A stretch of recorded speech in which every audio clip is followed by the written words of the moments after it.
প্রায় 15 বছর পরে চলে যাচ্ছি আমার ছোটো ফুপুর বাসায়। যদিও আমার আব্বু 3 ভাই বোন ছিল, তারা আমার আব্বু ছিল একা, আর আমার 2টা ফুপু আছে। বড় ফুপু আমাদের বাসা থেকে কাছে, তারা ফোন করলে তারা চলে আসে, কিন্তু ছোটো ফুপুর সাথে দেখা হয় না প্রায় 15 বছর হবে। যখন মা মারা যায় তখন দেখা হয়েছিল, পরে তো আর আমি দেশেও আসি না, দেখা হয় না। তো আপুকে আসার পর বললাম যে একটু যাবো দেখতে, তারা ইচ্ছা করতেছে। আমার 2টাই ফুপু। তো যাই হোক, আমার সবাই রওনা দেয়। আমার 2 মেয়ে, ভাতিজি, আমি, ভাবি, আমরা 8-10 জন যাই ওখানে। তো যাই হোক, রওনা দিয়ে দিলাম। কিন্তু তাদের বাড়ি হচ্ছে আমাদের ওখান থেকে অনেক দূরে, বলতে 3 ঘন্টার মতো লাগে জার্নি করলে। তবে একটা কি, দেশ গ্রামে এখন রাস্তাঘাট অনেক সুন্দর হয়ে গেছে, পাকা হয়ে গেছে, গাড়ি ঘোড়ার রাস্তা আগের মতো। যখন ছোটোবেলায় অনেকবার গিয়েছি তখন অনেক কাদা হতো বৃষ্টির সময়, 15 বছর আগে গেছি, তারপর যাওয়া হয় নাই আর দেখা হয় নাই। তো আসার পরে মাশাল্লাহ অনেক আয়োজনগুলো দেখতে পাচ্ছেন। তো আমরা যাওয়ার সময় তরমুজ, মিষ্টি এগুলো নিয়ে যাই, যাবতীয় যেটা এক জায়গায় মেহমান গেলে তো অনেক কিছু নিয়ে যায়। যার পরে আসলে রিয়াকশনটা আসলে দিতে পারি না, কারণ আমার ফুপু হচ্ছে একটু পরহেজগার মানুষ। তারা বলতে পারেন নামাজ কালাম পড়ে, তারা এই ভিডিওর ক্যামেরা এগুলো পছন্দ করে না।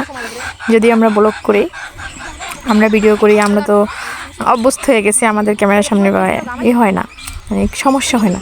বাট তারা আসলে আনইজি ফিল করে। চাইছিলাম তাদের একটু ভিডিও করতে, বাট তারা রাজি হলো না, তাই আর ভিডিও করা হয় নাই। বাতিজাকে বলতেছিলাম তোমার জন্য পাত্রী দেখতে আসছি, আমি বলতেছে পাত্রী কই তাইলে। তো অনেক মজা করতেছিলাম, আমার মেয়েরা খুব খুশি ছিল অনেকদিন পর মায়ের সাথে আড্ডা দিতে পেরে। যদিও আর কবে দেখা হবে জানি না। তো খুব ভালো একটা সময় পার করছি। দেখতে পাচ্ছেন এখানে অনেক নাস্তার আয়োজন করা হয়েছে, খুব মজা করে আলহামদুলিল্লাহ অনেক একটা ভালো সময় পার করছি। সবাই আমাদের জন্য দোয়া করবেন।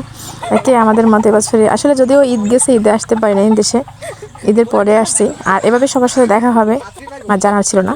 হঠাৎ করে বাড়িতে চলে আসে, বললাম ঈদের সময় তোমাকে পাই নাই, তুমি আমার বাবা হও, তাহলে আমার সালামি কোথায়? তো আমি চাচ্ছিলাম একটা সালামি, ও বলতেছে পা দিয়ে সালাম করতে হইব না, দিব না। আমি বলছি কেন করবো, তোর বড় না আমি? তোমার যদি আব্বু হই তাহলে তুমি আমার মেয়ে, তাহলে তুমি সালাম তো করতেই পারো। আমি বলছি সম্ভব না, আমাকে সালামি দিতে হবে। কোনোভাবেই সে রাজি হচ্ছিল, সালাম না করে টাকাই দিব না। তো এক পর্যায়ে সে রাজি হয়, পকেট থেকে মানিব্যাগ বের করে এবং আমাকে 500 টাকা দেয়। 500 টাকা নেওয়ার পর আসলে আমার খুশি ছিলাম না, বলছি 500 টাকা হবে না। কিন্তু তারপর হচ্ছে ভাতিজা বাবা তো একই কথা বলতে গেলে, যাই দেখ 10 টাকা দিলেও আমি খুশি হতাম। কিন্তু ওকে বলেছিলাম না 500 টাকা হবে না, আরও দিতে হবে, মানিব্যাগ চেক করো, তোমার মানিব্যাগে আরও টাকা আছে।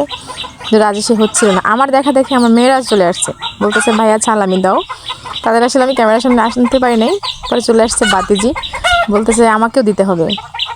তো ওকে 10 টাকা দেয়, ও 10 টাকা নিয়েই খুশি, আর আমাকে 500 টাকা দেয়। তো এরকম কাদের সাথে এরকম হয়, কারা এরকম মজা করেন বাতিজার সাথে। সো আমার মতো আসলে আমার ভাগ্য, আমার ছেলে নাই, আমার 2টা মেয়ে, যদিও অনেকে জানে। তো ওরা ভাইয়ের কাছ থেকে টাকা আদায় করে নিয়েছে, ওদের নিজের ভাই নেই, তাতে কি হয়েছে, ওরাই হচ্ছে আর ভাই।